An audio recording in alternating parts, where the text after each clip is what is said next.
Natasha Short comes from the Aborigine people, and she lives in Kimberly. She runs an organization called Kimberly Jiyigas, which means birds, Kimberly birds.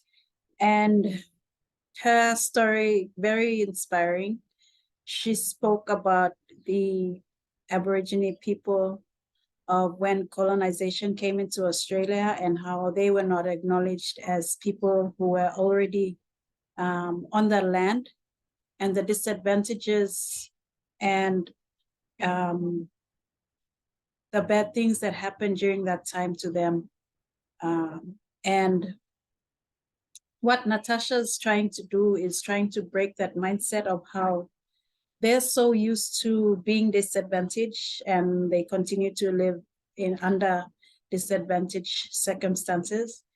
What she's trying to do is trying to break that cycle, break that mindset thinking, and try to empower her people to be able to enable them to see that they can do more for themselves.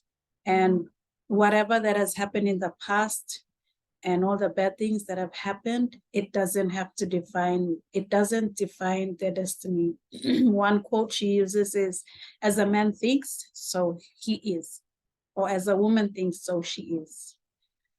It depends on your thinking. And so if you are able to change that mindset, not hold on to that fixed mindset of the things that happened in the past or the things that disadvantage you, you can be able to change your future or looking forward. So she's brought together a group of women, and she continues to speak to them and continues to talk to them about how they can all work together and use entrepreneurship as a way of sustaining themselves and as a way of changing their lives. And so one other quote that she used is, birds of a common flock come together. And so the interesting thing is that the women that she brings together, they all have their strengths and they all have their skills, and she allows them to be able to use those skills or utilize those skills to do whatever it is that they can do. And so she's very passionate about what she does for people, and she's continued to have these conversations and try to have these conversations out into the public arena, so that a lot more focus and spotlight can be upon her people and allow her people to have better lives. And so the Aborigines and the Indigenous people of Australia, what they're going through in terms of the dependency on government, in terms of dependency and looking at what happened in the past, is similar to what our people in Papua New Guinea also going through. And a lot of focus right now is on getting them to become entrepreneurs and to be able to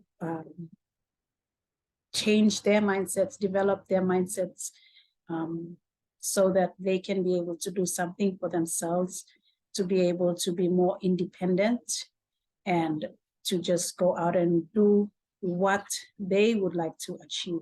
So two things that she also mentioned, which is important for anyone to have, is good education and money.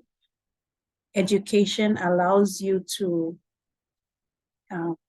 broaden your thinking and allows you to have more opportunities, and money also does the same. Money allows you to better your lifestyle and do things for you. But one thing that she also promotes is the social enterprise, that their main focus is not about making money to buy a big yacht or buy a fancy house, yes, we can have that money in our account, but to also have that